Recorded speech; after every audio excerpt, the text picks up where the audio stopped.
ஹரே கிருஷ்ணா. தினமலர் ஆன்மீகம் நேயர்களுக்கு முதல்ல வணக்கங்கள்.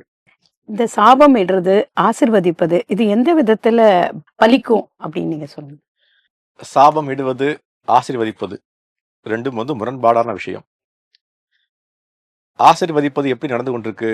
அடுத்தவர்களை நல்லபடியாக வாழணும், நம்ம சங்கதியினர் அல்லது நண்பர்கள் அல்லது நல்லது செய்யக்கூடிய நபர்கள் நல்லபடியாக இருக்கட்டும் அப்படின்னு ஆசீர்வாதம் செய்கின்றார்கள்.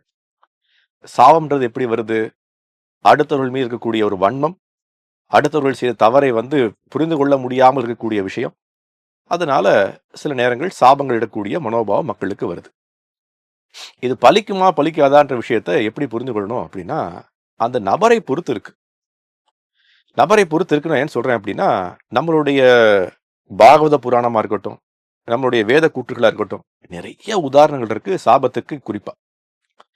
ஏன் கிருஷ்ணருடைய லீலையிலேயே குபேரனுடைய 2 மகன்கள் ரொம்ப கீழ்த்தனமாக இருந்து செய்த செயலினால் நாரத முனிவர் என்ன பண்றாரு? அவங்களுக்கு ஒரு சாபம் கொடுக்குறார். என்ன பண்றாங்க அப்படின்னா, ஒரு பெரிய மகான், பெரிய துறவி வரும்போது கூட துணியால் தங்களை மறைத்துக் கொள்ள வேண்டும்ன்ற ஒரு பேசிக் கர்ட்டசி கூட அவங்களுக்கு இல்லை. என்ன பண்றாங்க? மிருகம் போல ஒரு குளத்துக்குள்ள பெண்களுடன் உல்லாசமாக இருந்து கொண்டிருந்தார்கள். அவர்களுக்கு நாரதர் கொடுத்த சாபம் என்ன? நீங்கள் பல ஆயிரக்கணக்கான வருஷங்கள் மரங்களாக மாறிவிடுவீர்கள். ஆனாலும் பாருங்க, இதுதான் பக்தர்களுக்கு அழகு. பக்தர்கள் என்ன பண்ணுவாங்க அப்படின்னா, சாபம் இட்டால் கூட அந்த ஆத்மாவிற்கு ஒரு நல்லது நடக்கட்டுமே அப்படின்னு யோசிக்கக்கூடிய நபர்கள் தான் பக்தர்கள். நாரத முனிவர் என்ன செஞ்சார்? நீங்கள் மரங்களாக மாறினாலும் கடைசியில உங்களுக்கு ஒரு பெரிய ஒரு அதிர்ஷ்டம் இருக்கு. எங்க மரங்களாக வர போறீங்க? எந்த வீட்டுல கிருஷ்ணர் பிறக்க போறாரோ அந்த வீட்டுல மரங்களாக இருப்பீங்க. பின்னாடி அவர் என்ன பண்றார்? தாமோதரன் சொல்லக்கூடிய அந்த உரலை கட்டி கொண்டு, தாய் தன்னை உரலை கட்டின உடனே அந்த உரலை இழுத்து கொண்டு 2 மரங்களையும் கீழே சாய்த்து இந்த 2 நபர்களுக்கும் மோட்சம் கொடுக்கின்றார்ன்றதை நம்ம பார்க்கிறோம்.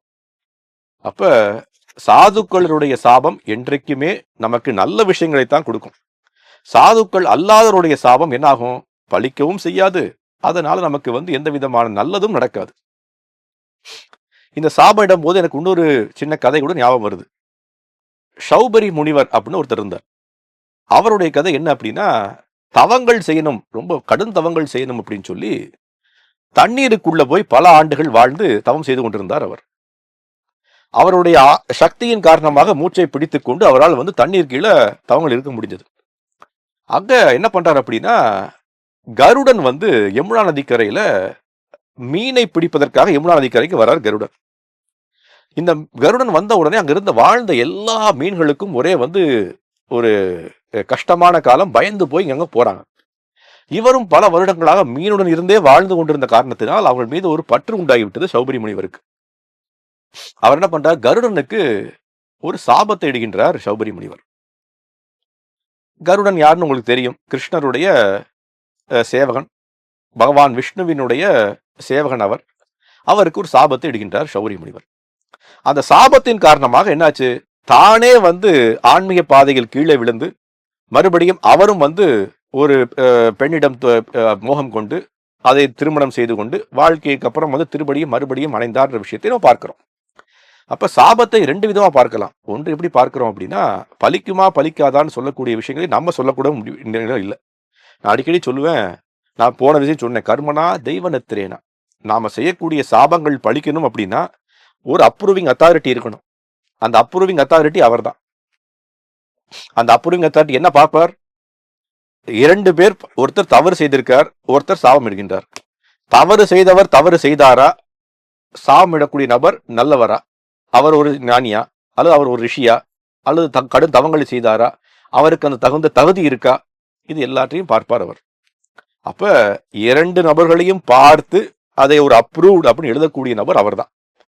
அதைத்தான் கிருஷ்ணர் 12வது அத்தியாயத்துல பகவத்கீதையில சொல்றார். என்ன சொல்றாரு அப்படின்னா, நீங்க செய்யக்கூடிய அனைத்து விஷயங்களிலும், ஏதோ ஒரு கோயில் வழிபாடு அல்ல ஏதாவது தவங்கள் அல்ல உங்களுக்கு கிடைக்க வேண்டிய விஷயங்கள் எல்லாவற்றுக்கும் கடைசியில் அப்ரூவிங் அத்தாரிட்டி நானேன்னு சொல்றார் அவர்.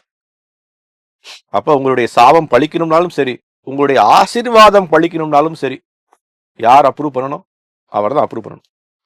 அப்ப அப்ரூவிங் அத்தாரிட்டி என்ன பார்ப்பார்? நம்மளுடைய தகுதி, அவர் செய்த தவறோ நன்மையையும் பார்ப்பார். அவர் நன்மையை செய்திருந்தார், இவரும் அழகான ஆசீர்வாதம் கொடுக்கின்றார், இவரும் அதுக்கு தகுந்த நபர் அப்படின்னா ஆசீர்வாதமும் பழிக்கும். இல்லை, அவரும் நபர் சரியில்லை, அவருடைய சிந்தனைகள் சரியில்லை, அவரும் வாழ்க்கையை பாவகரமாக வாழ்ந்து விட்டார் அப்படின்னா அவருடைய ஆசீர்வாதமும் பலிக்காது.